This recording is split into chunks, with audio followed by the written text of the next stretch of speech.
Hey, how's it going, guys? I'm Paradoxic, and welcome back to Once Upon a Time. This time we're on episode 4 of season 1. Last time we had a very, very fruitful episode. We had a lot of backstory for none other than Prince Charming and Snow White. We saw how they officially met, especially so within the previous kind of fairy tale times. And they were not originally, they were not together. It took them time to get together. As with any good romance story, it took them, or with any romance story in general, good or bad. I mean, the good ones, I guess you know, it tends to apply a bit more to the good ones with the slow burn and whatnot. But it took them a bit of time. So I think that could definitely count as slow burn. But it took them a bit of time to actually get together. But even when they first met, she actually tried to rob him and his then fiance and everything. So that was a great first date. A great first date for them both. And then he eventually tracked her down, and then they actually worked to get his stuff back because she had initially sold it to some trolls from under a bridge. The troll section of the last episode was hilarious and so well done. So props to everyone involved for making that as good as it was. But they got the stuff back from the trolls, and then she used her magic dust to turn them all into cockroaches and everything. So that was cool.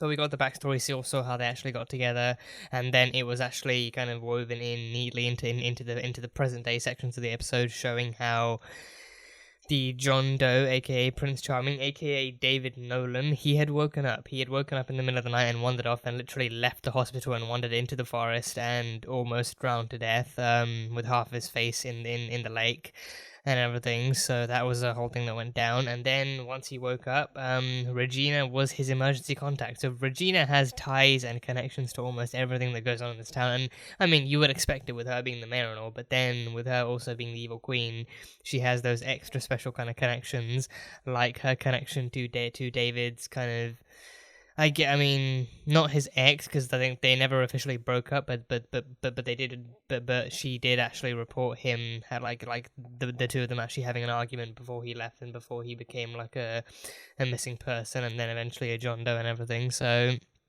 once he woke up, she took it upon herself to let his wife know. So she came in and then made that reunion possible. And the wife was also the same fiance from the flashback story. So same princess, same princess turned wife now in the kind of present day / real world. So that happened. But over time, even in the present day, we saw how Mary herself had actually kind of slowly kind of warmed up to the idea of actually being with David, only to have the kind of the opportunity of reunion being snatched away by Regina in the end of it.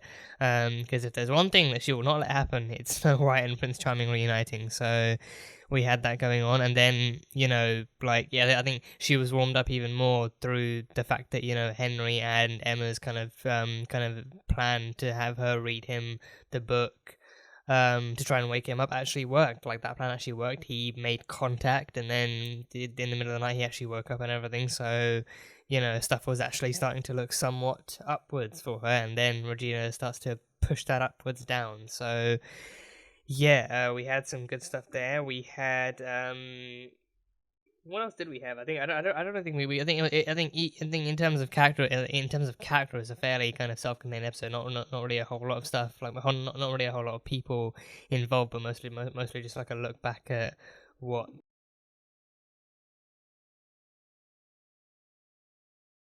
stuff. And I think even in that one, they actually did end on like a mutual kind of mutually kind of a mutual connection. They did kind of go their separate ways individually, and she was a wanted criminal and stuff on charges of treason and whatnot, and then he was still due to marry her. But then we know from the opening of the show, eventually he does actually kind of, you know, separate from the original princess, and then he decides to pursue his love for Snow White. So yeah, it was cool. It was a fun kind of a fun exploration of the kind of beginning of their kind of relationship, and just to see how things went from there to get to where we saw in the beginning of episode 1 was really fun. So that was cool. So going forward, I think we will probably kind of see Mary just like wondering what to do, like if she really is going to pursue anything. I mean, she might still talk to him because she's still a volunteer. She might still kind of tell him, like, you know, I used to bring flowers and stuff, and other kind of items by your thing as part of my like nightly routine of going around to various beds, and maybe even say that she read him the story of the fairy tales, and that's what actually brought him closer to waking up. So I mean, they can't really stop her from talking to him, and then knowing him, like him being like a coma patient too, he'll likely have to stay in the hospital for at least like a few days for them to monitor him and make sure everything's stable. But in that time, anything could happen. But I think again, I mean. Yeah, I said it last time. I think I don't really want the Catherine. I think her name was. I think I've written down Catherine. I assume that's the name they actually mentioned for her. But his current wife, I'm hoping they don't push her out of the way just for the sake of having Mary actually reunite with him again. So hopefully she gets treated well, because she's not a villain in this. She's not an antagonist. She's just someone who's been caught up and pushed into this kind of drama by Regina for the sake of drama and for the sake of maintaining that old legacy of hers as the evil queen. So hopefully things go well, and then we can see exactly how Emma continues battling Regina and seeing her, exactly where their little kind of evil kind of dynamic goes from here on out. So it should be fun. So that is pretty much pretty much all I have from the last one. So on to episode 4 of this season, and in this reaction will just be the highlights, just be just the best bits and whatnot from the episode. But if you guys want to catch the full length version, that one will be over on Patreon, so you can go check that out over there. But yeah, on to Once Upon a Time, season 1, episode 4. Let's go. Oh, is this Cinderella? Oh, we get Cinderella, and those must be the evil stepsisters and the stepmother. Yeah, I think it was 2 stepsisters and a stepmother. Yeah, the Cinderella story, okay.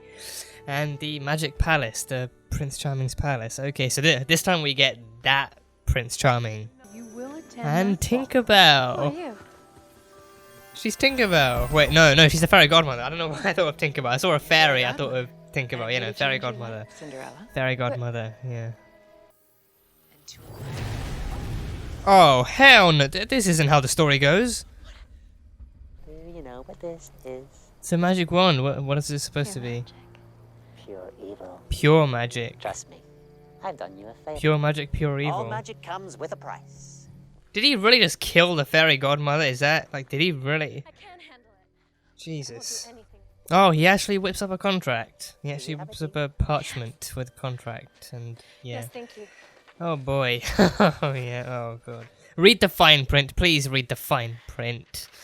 It's called the fine print for a damn reason. Do you think we need code names?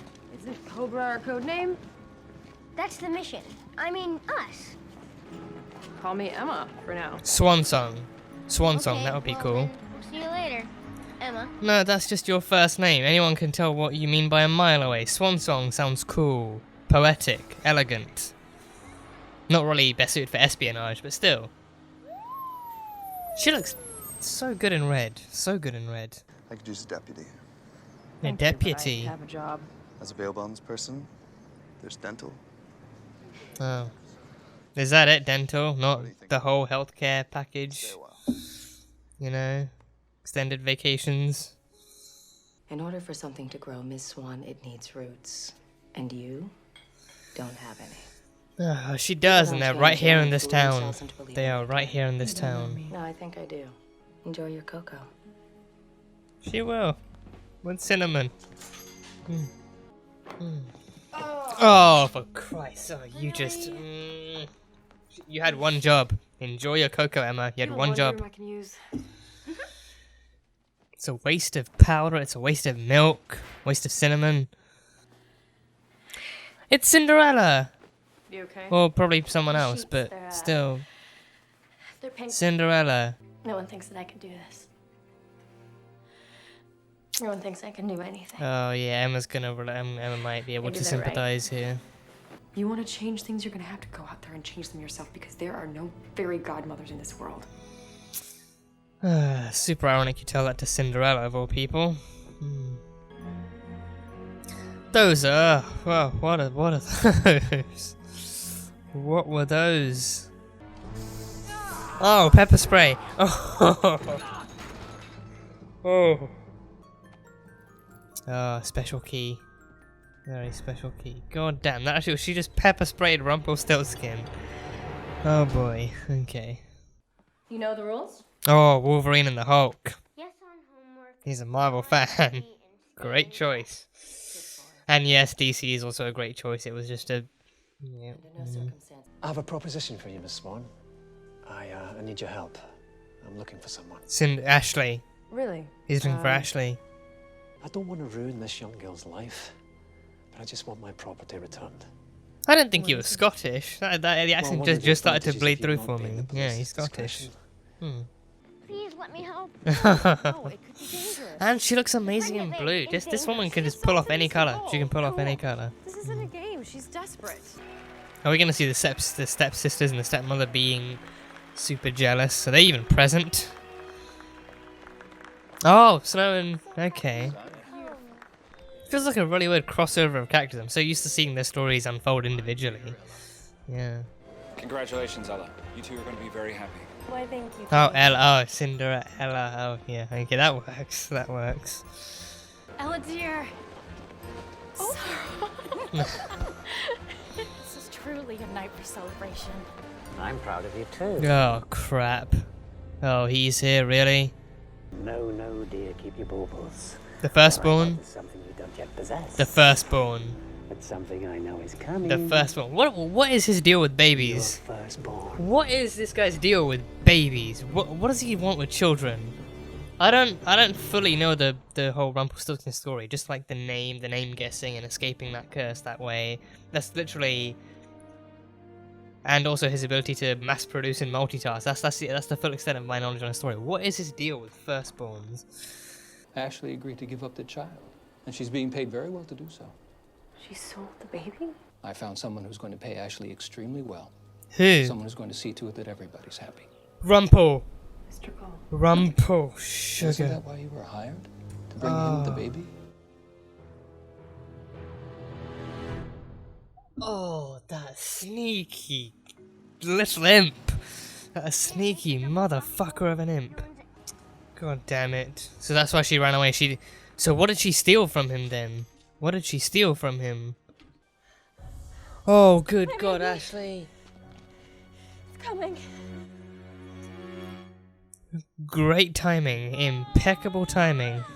If you want to give this kid its best chance, it's going to be with someone who's ready, so know what that means. Yeah. Your whole life is going to change, and once you decide that it's yours, this running away can't happen. Understand? Yes. I want my baby. She wants it. Okay then. If what you're saying is true. Oh, please don't read the fine print. Don't read the fine print. Please, just this once, don't read the fine print.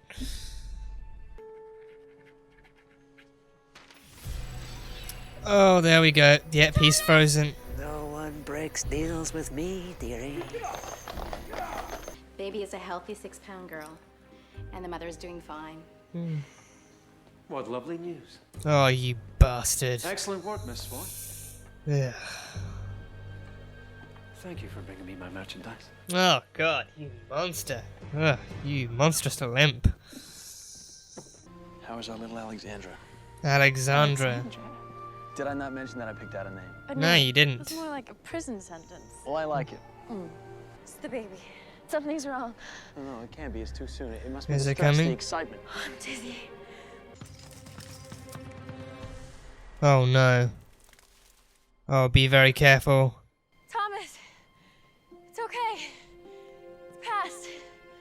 Thomas? What the hell happened to Thomas? Did someone push him down the well? Nope, they just kidnapped him. They just kidnapped him. What did you do? All magic comes at a price. It looks like The little someone finger whackle he does. is just paid. After seeing Ashley's hard life, I thought it would make sense.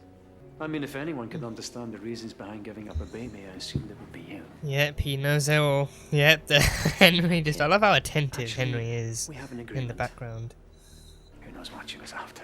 You know, Oh, it had to be a Put contract. a woman in jail whose only reason for breaking and entering was to keep her child. I'm willing to roll the dice that contract doesn't stand up. Are you? Yeah, those would be That's parental what I find out birthrights. about you in the So process. If you want Ashley to have that baby, then you willing to make a deal with me? Oh, just okay. Well, he wants firstborn, so just. You'll owe me a favor. Oh, okay. A favor. Deal. Oh boy. Okay. A favor. That's a new one. That's very new. Henry's expecting me home at 5. Oh.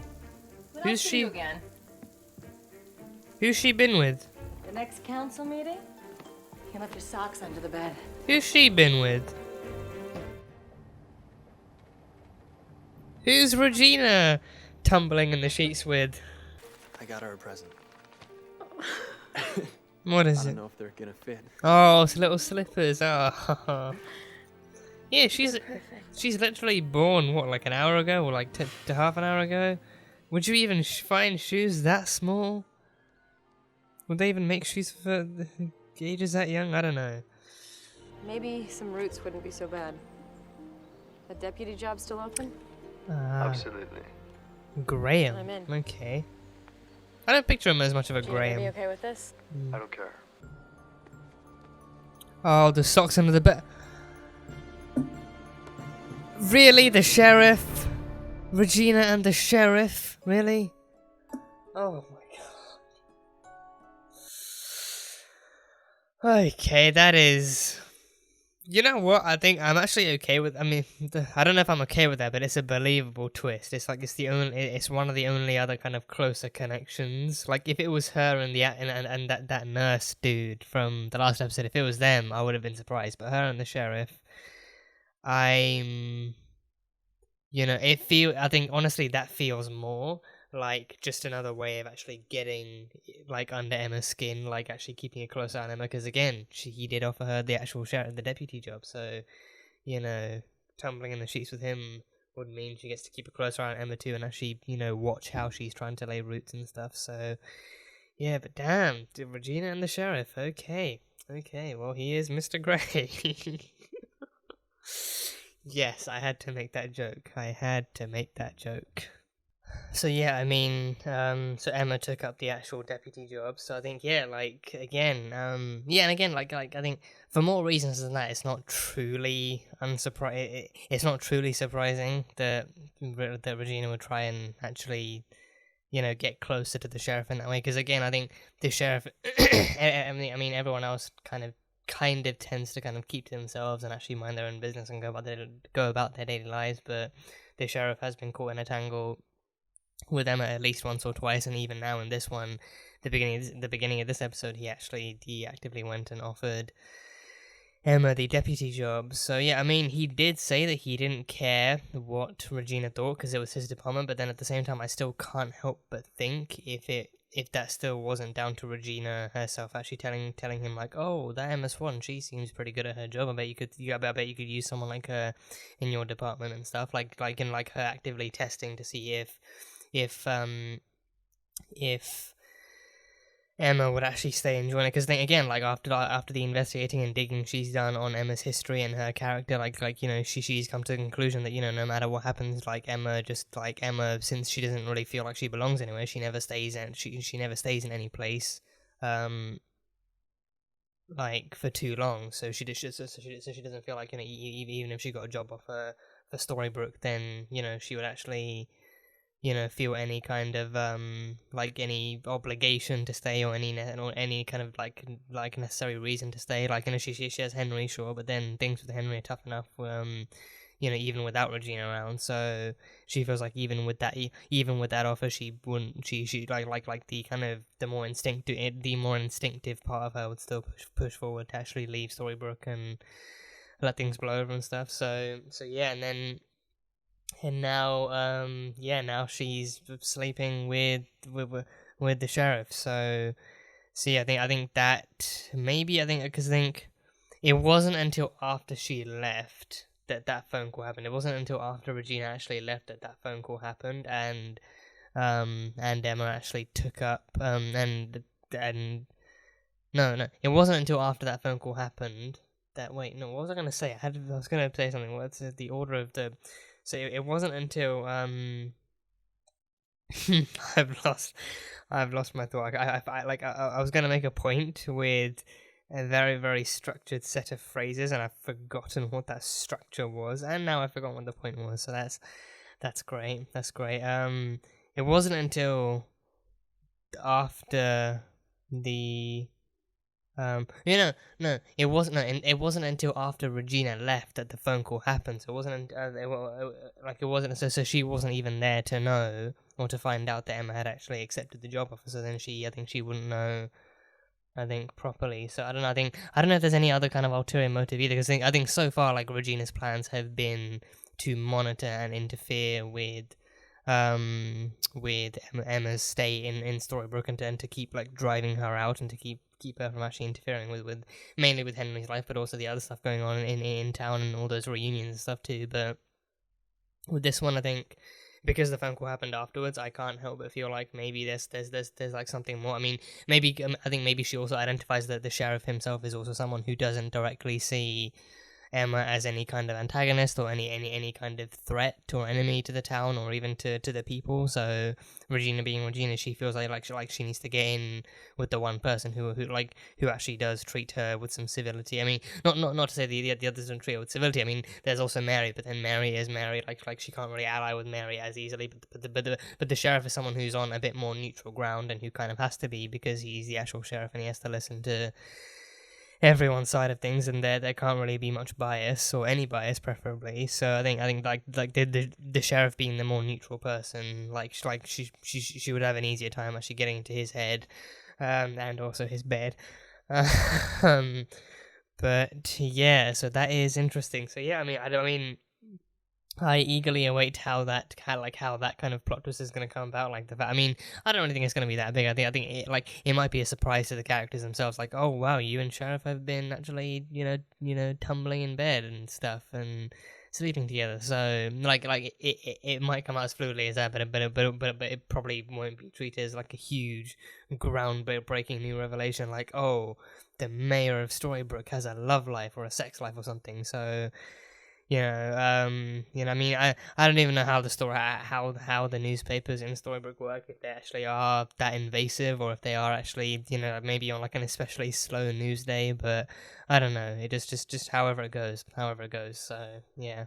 So yeah, this was a very interesting origin story episode, a very, very interesting and like an unexpected twist too. I mean, I take it this is a twist made especially for the TV show. I don't know if this twist occurs in any kind of original retellings or even pre-Disney retellings, because Disney themselves are the Disney movies themselves are retellings of their own sorts from the original. So I don't know if this is actually based on any twist that happened in pre-Disney retellings, but either way, we lost the fairy godmother, so that happened. We were introduced to Cinderella in her pre kind of wish phase, where she was the sister treated terribly, the sister and the stepsister and stepdaughter treated terribly by the stepmother and two stepsisters, and her fairy godmother did come along.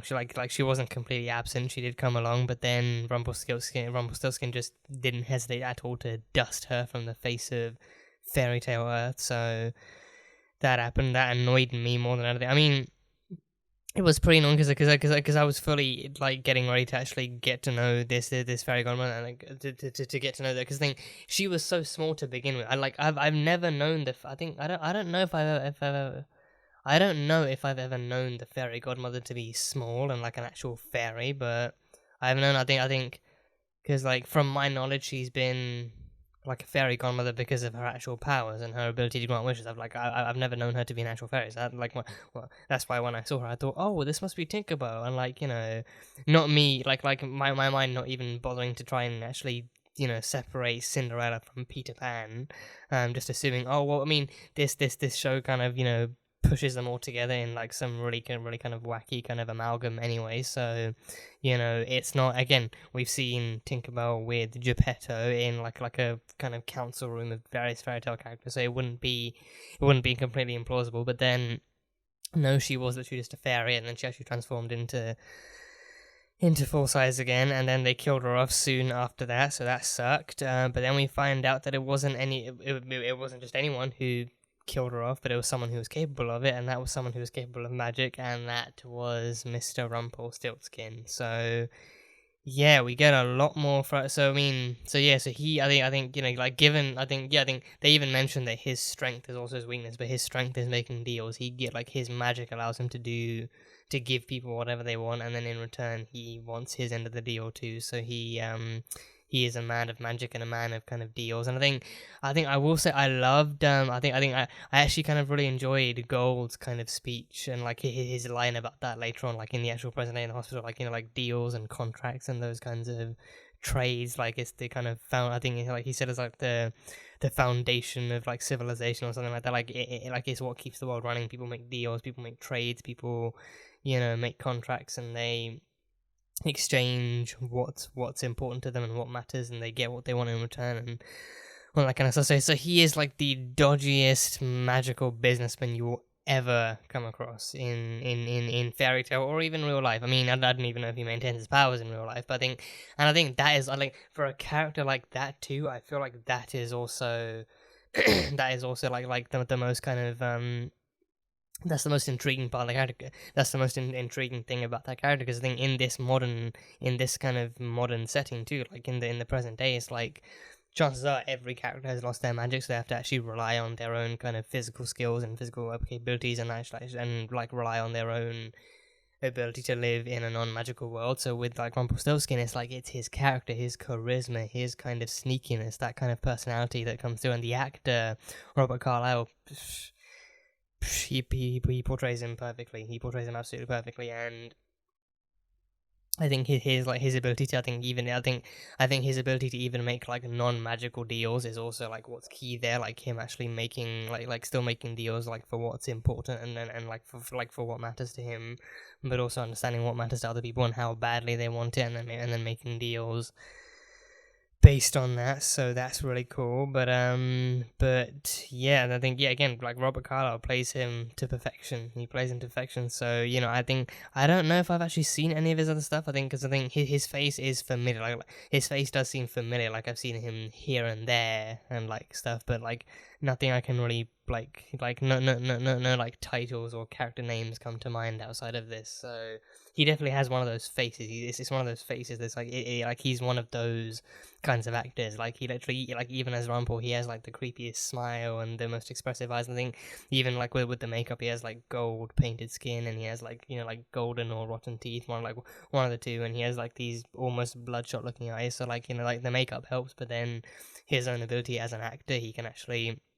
He's like one of those really, really expressive actors that really shows you their eyes and their smile and their face, and like, you know, even his like dance ability too. Like, you know, like Rumpelstiltskin is an imp, and he hops around and nuts around, and he hops around you, and he's very, very kind of agile, and that really shines through with this. So again, Robert Carlyle just nails him. He just nails him. So I can't wait to see. I can't wait to see how, like, more of how he is as Mr. Gold, because that kind of appearance and that kind of ability has been taken away from him. I feel like, you know, he still relies a lot on his body language and his facial expressions and stuff like that. But it's also like his actual, like, it's just his words. He literally has to just talk his way through situations, talk his way through deals and conversations, and that's how, you know, he has to actually pass himself off as this all-knowing, all kind of powerful kind of being. And even I think you know, he is Mr. Gold. Like he runs like an antiquities place too, so he does still have money. I think the deal he made with he also knows how to take care of himself, because the deal he made with Regina did actually kind of like is actually her promising him a life of wealth and comfort and all that kind of stuff. So, you know, he knows how to take care of himself, but then that also kind of allows him to make these deals and to feel comfortable, and to feel like he can, to feel like even if he won't end up doing it, he can still like wager away his money or his riches in some way. So it's crazy. It's just really well done. He's a really well done character, and Robert Carlyle, like I feel like that's a really solid kind of casting for him too. So yeah. And yeah, back to Cinderella. We met Cinderella, and yeah, so she got her wish from Rumple instead. So I mean, they mentioned something about the wand being pure magic, and that meaning that it's pure evil. So, I mean, even in the original Cinderella story, I don't remember. I don't remember like the magic being evil, or like even the magic being used as a deal. I don't remember her actually making a deal with the fairy godmother, so I don't know what that was there. But then, like you said, like the wand was pure magic, and so it was pure evil, or at least it was capable of pure evil. So then she was better off not using it. But then he actually goads her into. He then goads her into making a deal with him instead. So there was that. So I think, yeah, like the wand, I think the fairy godmother gave her like a new dress and slippers and even like a pumpkin ride and everything, like turned the rats that she had as friends into people and made them carriage drivers and everything. So that was that. And then in the end, I think if you're going by like the classic Disney route, then yeah, like then she gets a happy ending and stuff. But then with this one, with this twist, I think she still gets a happy ending, but then like it's because she makes a deal with Rumple that she still has to give up something in return. I think, yeah, honestly, I don't know. Again, my knowledge on Rumpelstiltskin as his story and his character is very, very minimal to his ability to multitask and mass produce whatever. Because I think the version of the story that I read was that he actually, I can't even remember if it was actually a princess or just like an ordinary woman, but like a woman who was actually tasked with creating all these different things under like a set time limit, but then she actually couldn't do it and she felt depressed because of it.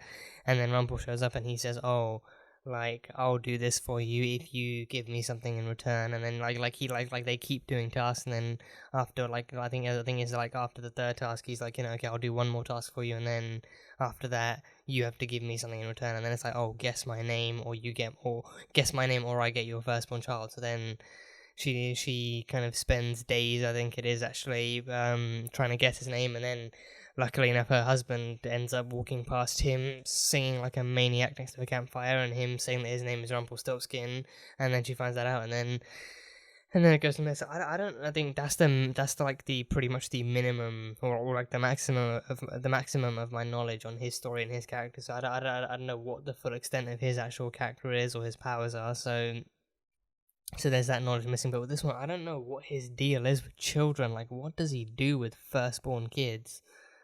Like, because he never. I don't remember. I think. Did he make that deal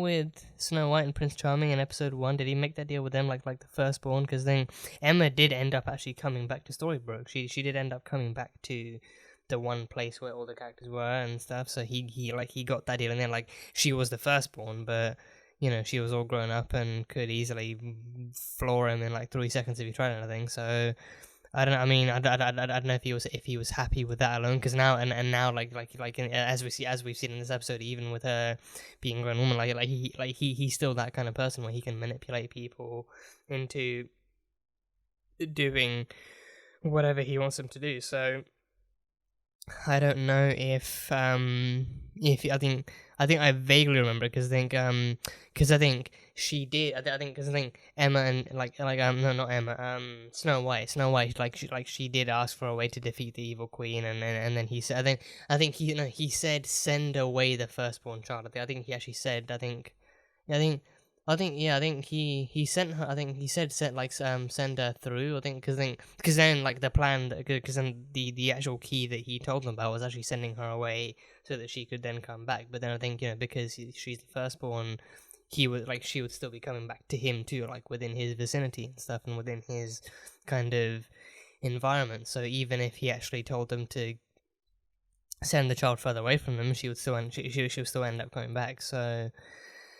So there's that, yeah. So yeah, but then he always asks for the firstborn. He always asks for the firstborn. So I don't know what he does with them. I don't know if he raises them as his own and trains them in magic and then turns them into little Rumple Juniors or something, or if he, I don't want to imagine him doing anything worse than that to them. But either way, that's his currency. Children are his currency, which is again, it's an equally terrifying thought.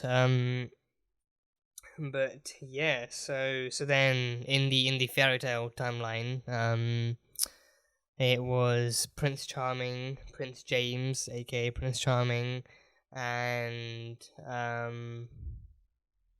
Prince James, because he is called Prince Charming, but then his actual name is Prince James. So Prince James, then Prince Charming, and then Cinderella, and also Grumpy, the little dwarf. So then they made a deal where it's like, trick him into thinking you're having twins and you're willing to give one of them away for like land fertility and whatnot, and then he signs the contract using paper. I think there's also that kind of added kind of I wouldn't say clairvoyancy, but then that added kind of like hindsight for him to like him actively reminding her, oh, if you try and stop me with magic, like using magic will only cost you more, like magic, like that's his kind of saying, like, oh, magic, it comes with a price, like that, like that expression alone is so kind of, I feel like that's so like kind of solidifying of character, like him actually wiggling his head and waggling his finger and then even heightening his hair, even heightening his voice, like, oh, magic comes with a price and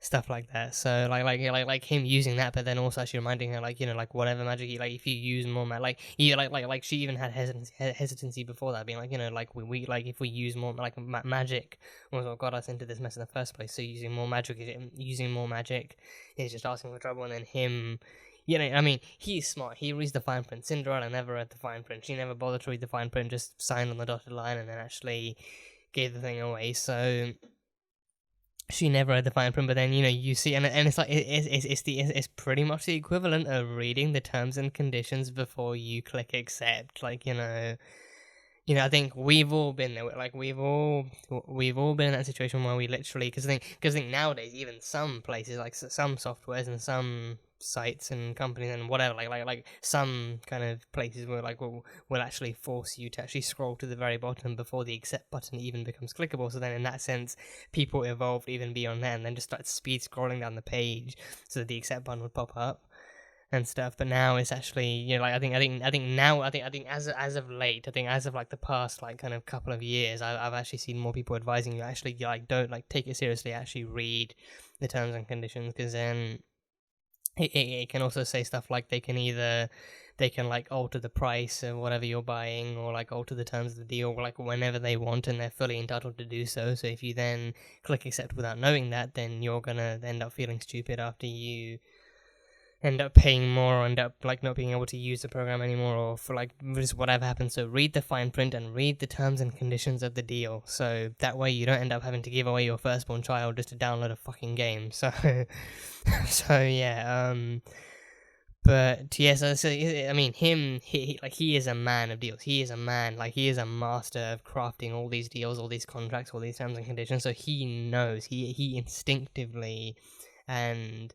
he instinctively and in his heart he just knows to read the terms and conditions, like to read the fine print and stuff. So I think especially with like written contracts too, you will actually get like a fine print as opposed to that. But whereas if it's on a computer, and then it's like, you know, you actually just have the time to read through and see what's being said. So there's that. But then he read it and then he still signed it. He still signed it anyway, and then he actually warned her ahead of time too. He warned her while it was frozen, like, you know, you won't get away with this magic again. It comes at a price, and you will pay that price soon enough. And then he was actually locked away, and then they actually sent him to the prison that we find him in the first couple of episodes. So yeah, the price after that was that Thomas was then kidnapped by some unseen force of nature or even civilization.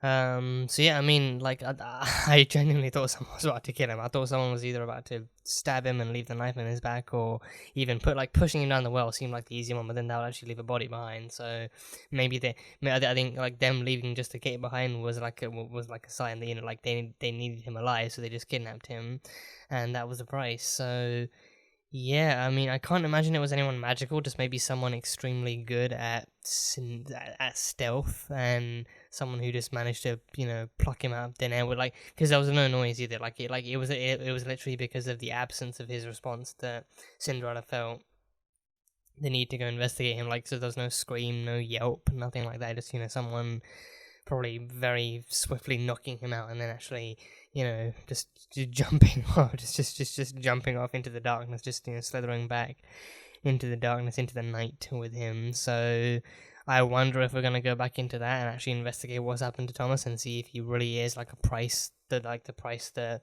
Cinderella pays.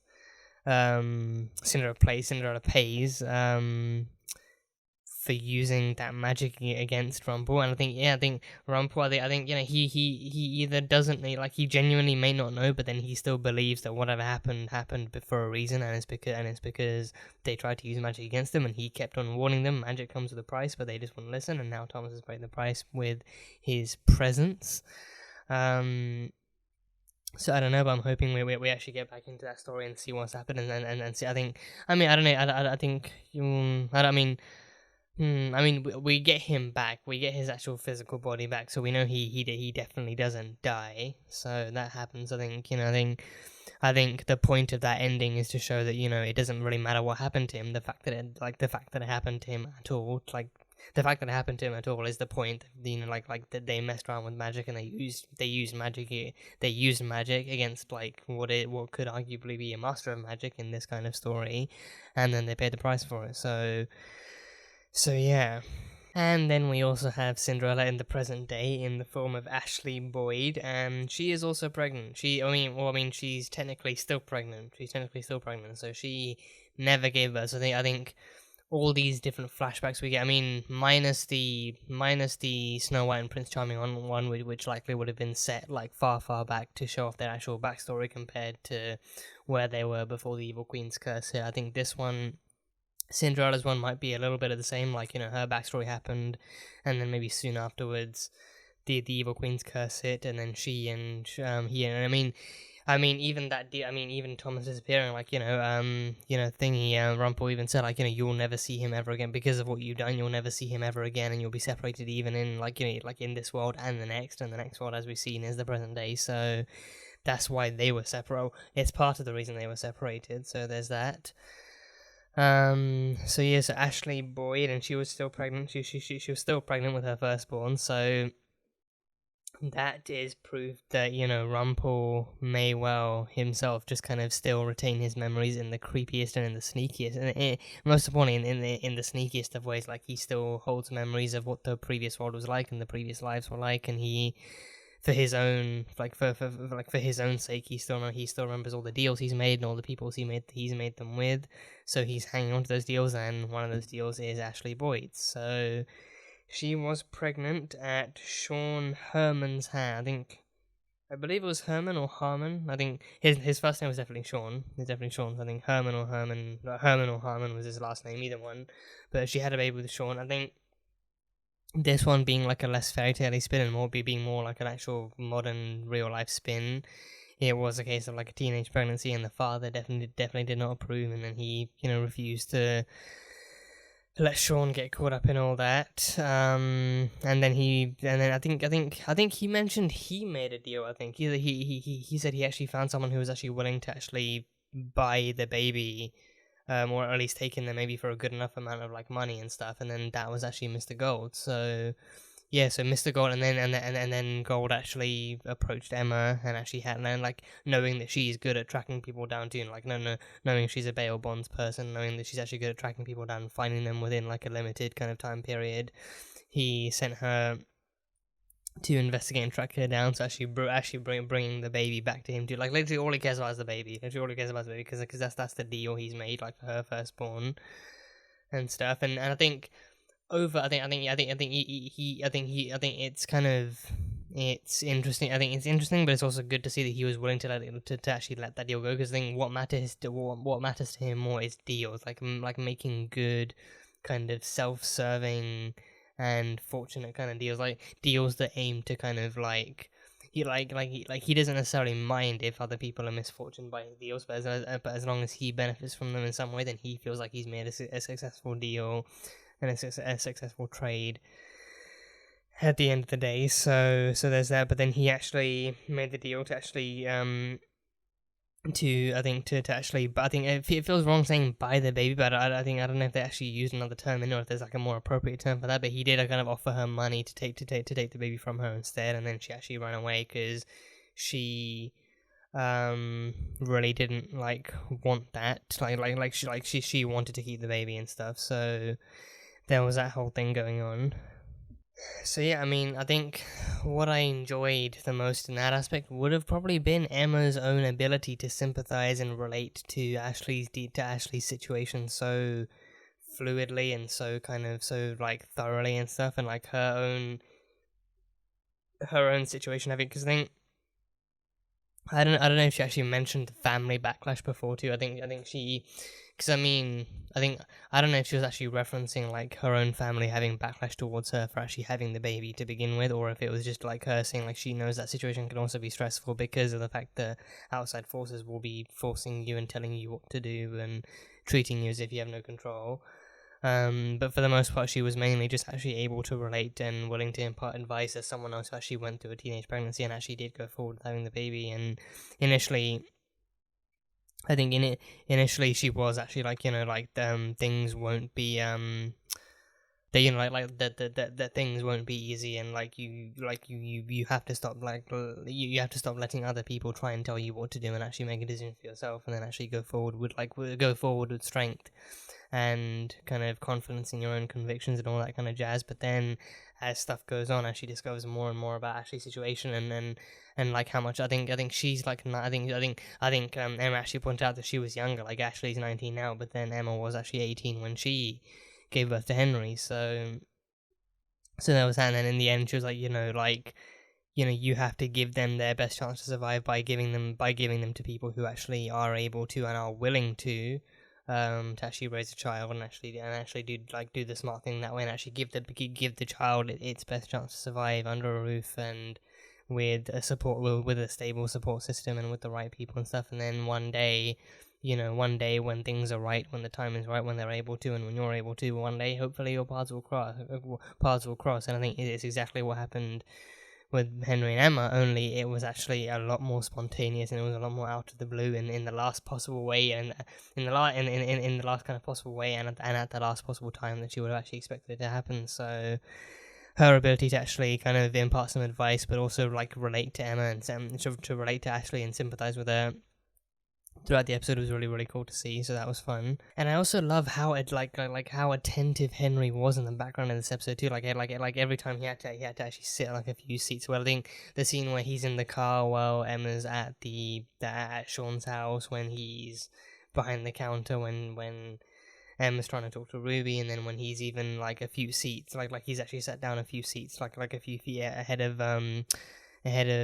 and Gold at the hospital. Like it shows him being in the background, but still being so attentive to what's being said. And like he's like 10 now, so it's like you still understand that even actually tracking down Ashley wasn't really to him it was a big deal because someone was missing and they needed help. I think even his line, oh, I just want to spend time with you, like using that typical kind of emotional kind of line, like, oh, I'm just your son who you gave away, and now 10 years later I came back and I brought you back here and I just want to spend time with you. Like even Emma being like, oh, come on, that's really not fair, that's just emotional kind of blackmail and stuff. So but then like him actually spending the day with her, like he actually kind of he runs back into different people and meets different people, and he actually he's slowly absorbing the situation, I feel like. But then given his age, he's also still not fully able to encapsulate what's happening. But then even in the back of the car, he's still attentive to the conversation and listening to what's happening. And then even Emma describing her own situation, you have to do what's best for the baby and best for you in one kind of mutually beneficial kind of agreement, and he knows that's what Emma did. He knows that's exactly what Emma did for him, and it worked out pretty much for the better. He still managed to actually grow up within a stable home, and he still managed to actually bring her back to Storybrooke 10 years later, so things still kind of worked out. But then him being a kid too is teen pregnancies and pregnancy in general, and these having a baby and all these topics are very, very pretty damn mature and adult, and him being in that kind of environment, it's it's something that really makes you think. And it's I think it's not necessarily.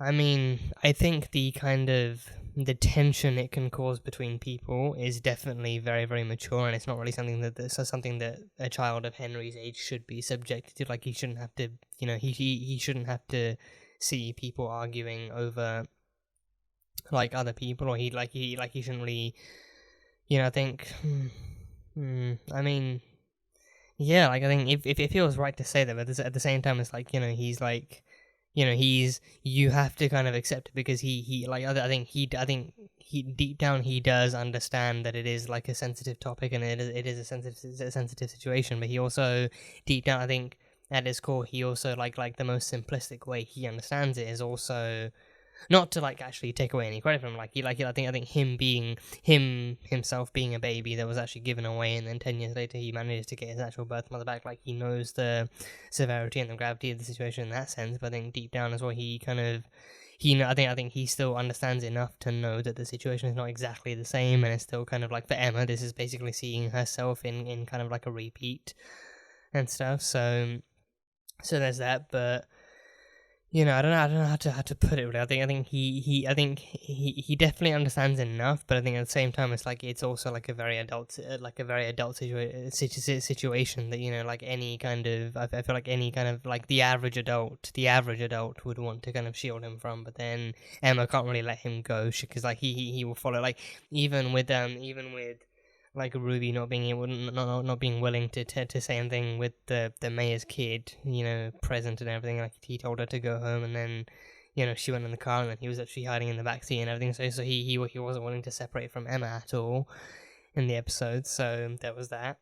But it's just like, it's like seeing how attentive he is in the background, how actually like him actively listening in, trying to understand the situation. Actually, I think it actually shows up like a bit more, like a few more levels of maturity on his side. But then in his defense, he's been mature for quite a while now. Like he is more mature than most kids. I mean, we haven't even seen what the other kids are like, but like for his age especially, he is pretty mature. Like, him actually actively searching out his mother him actively searching his mother up at such a young age, and actively leaving town to bring her back and everything. And him wanting to actively free all of these adults from the curse that they're in, and doing all these things. Like the average kid would not even believe in half of this stuff, let alone actually want to pursue these kinds of adventures. But then Henry himself, like, he has a belief in, I guess, freedom and peace and personal kind of justice and everything, and he feels like, like that kind of overwhelms everything else. And then I think he feels that if he can actually understand the other people a bit better, then he can actually know exactly why some of these situations, because like even Ashley's situation isn't even something to do with the fairy tale. It's literally like a common kind of real world problem too, like teenage pregnancies resulting in either having the baby and giving it away, or getting like an abortion, or doing whatever, and a lot of it coming down to kind of personal choice, and the politics involved in it too, just being like a nightmare and everything. So that kind of thing is very kind of real and relatable for like a lot of different people. So that comes into this, and I think him kind of absorbing that kind of information too. I think they didn't really explore like a whole lot of that in this, but in this one, like they still kind of, I think they still explored the severity of what pregnancy means, of what actually having a child means, and becoming a parent means, and what it means to actually kind of open up that kind of floodgate section of life and things like that. And I think he has a deeper level of understanding, given that he actually was one of those kids, that he was birthed by Emma, but then she actually gave him away because she personally felt like she wasn't ready, and she needed to get her own life in order. And she also felt like, giving him his best chance at life meant giving him to people more capable, and giving him into a system more capable of actually finding him a family that would work out, which I mean, to be fair, again, like Regina, I think in Regina's defense, there's no sign that I've seen that she's actually abused him.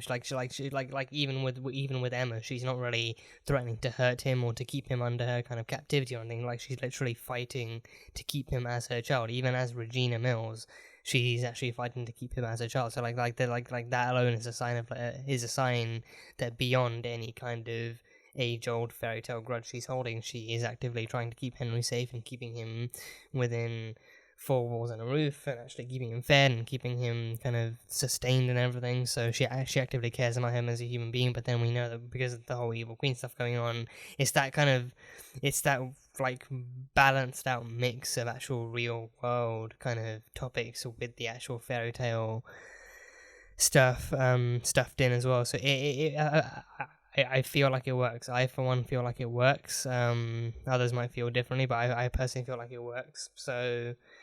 So yeah, that kind of stuff just kind of jumped out to me in this episode. I think it's definitely thought-provoking.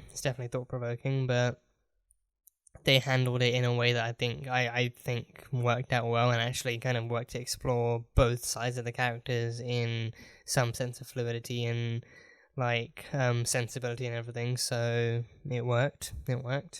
And then yeah, Emma actually saved Ashley's baby. Emma saved Ashley's baby through making a deal of her own with Rumple, and this is where it got interesting. He did not. I think he didn't. At least he didn't. I think I don't know how a firstborn could be in favor, but he didn't ask for a firstborn. He did not, because I think. Well, I mean, yeah, no, I think. Well, yeah, thinking about it now, like it's too late for. I think for one thing, it's too late to ask for a firstborn, and for another thing, Regina would never let Gold have Henry. Regina would never let Gold have Henry.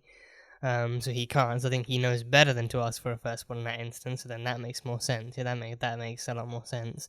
But instead, he wants a favor. So I think, I don't know.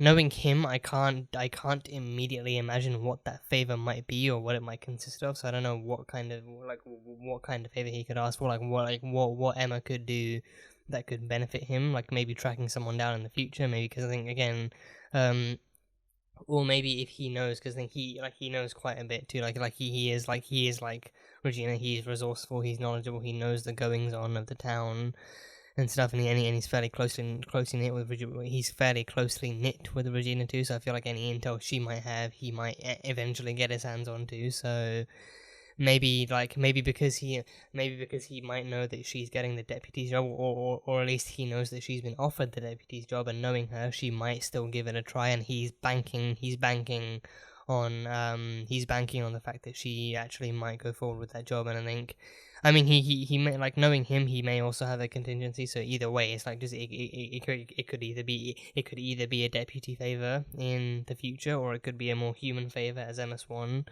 in some other way. But either way, he wants a favor from her in the future, and then in exchange for that, Ashley gets to keep her baby girl, Alexandra, so that was cool. And then Sean came through too. Sean came through in the end too. He actually was allowed by his dad to visit, or maybe he actually did start actually acting like a grown man for once, and actually, left the house of his own accord, and actually decided to approach Ashley and actually be a part of the moment for once. So, and he bought a teeny tiny little, I think he bought her teeny tiny little slippers. Do they make those kinds of things for firstborns? Like, it's literally been like at most like a half hour since, or like an hour at most since Alexandra has been born. Like are there any slippers that would fit her? Because surely it would just be like that big, like the size of like half a finger and stuff. Like that foot would be like the size of half a finger at most. I think, would there be slippers? I mean, definitely not glass slippers unless it's like see-through plastic or something.